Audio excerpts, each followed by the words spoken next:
And we turn now to the analysis of Victoria Nourse of Georgetown University. She was chief counsel to Vice President Joe Biden and counsel to the Senate Judiciary Committee when he was its chairman.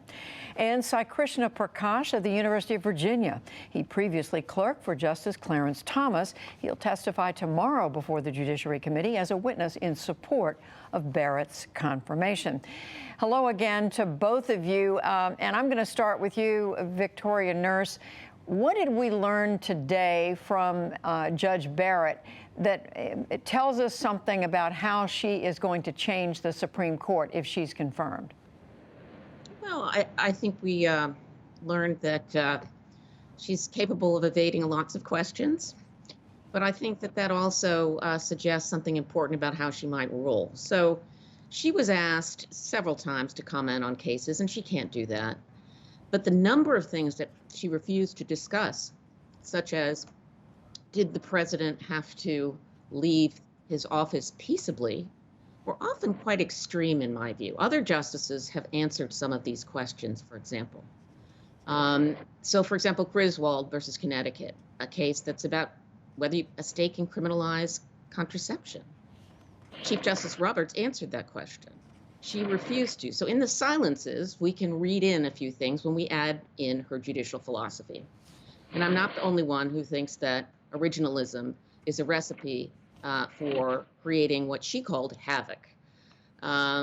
So with that philosophy, we know she's very tied to it, very tied to Justice Scalia, and he would have ruled against the ACA. Some originalists don't think Medicare is constitutional, as Senator Feinstein asked her.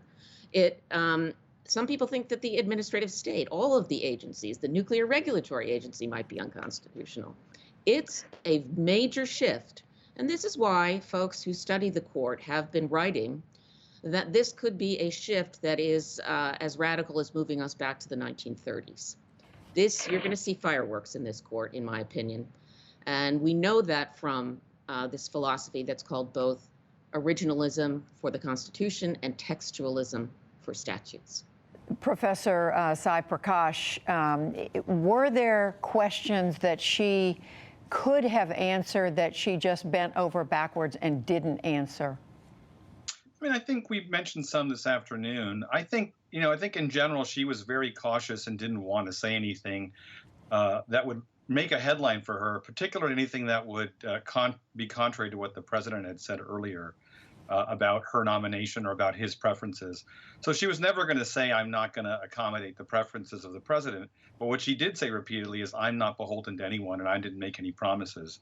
And she wasn't going to make promises to the senators who were pushing her from the left, and she wasn't going to make promises to the senators pushing her from the right, and she wasn't going to make promises for the president either. And what about Professor Nourse's point about her philosophy of originalism and how that could lead to some very dramatic changes or decisions coming from this court? Sure. I think people have neglected to read give sufficient attention to one of her articles. She says in several of her articles that judges don't have any obligation to sua sponte on their own accord, reconsider precedents, and for the most part, they have to respond to the arguments made by the litigants. And I think that's how she'll approach these cases.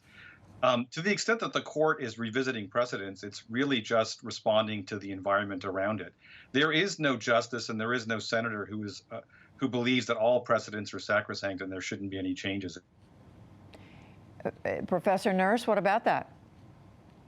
Well, one of the most famous law review articles was written by a former colleague, Mark Galanter, that is entitled "Why the Haves Always Win in the Court."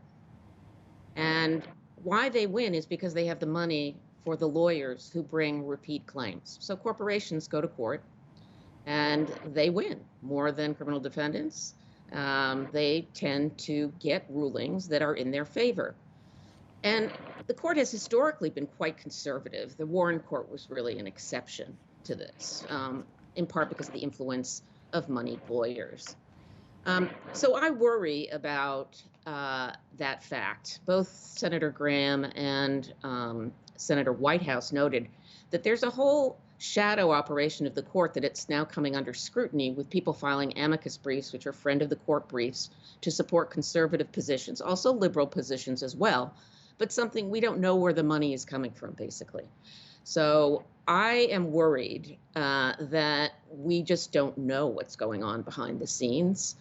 And I'm also worried that, there's no surprise that the Federalist Society is funded by people, and the people who tend to go there are in big law firms, and they are the haves, not the have-nots. Not, everyone, I suppose.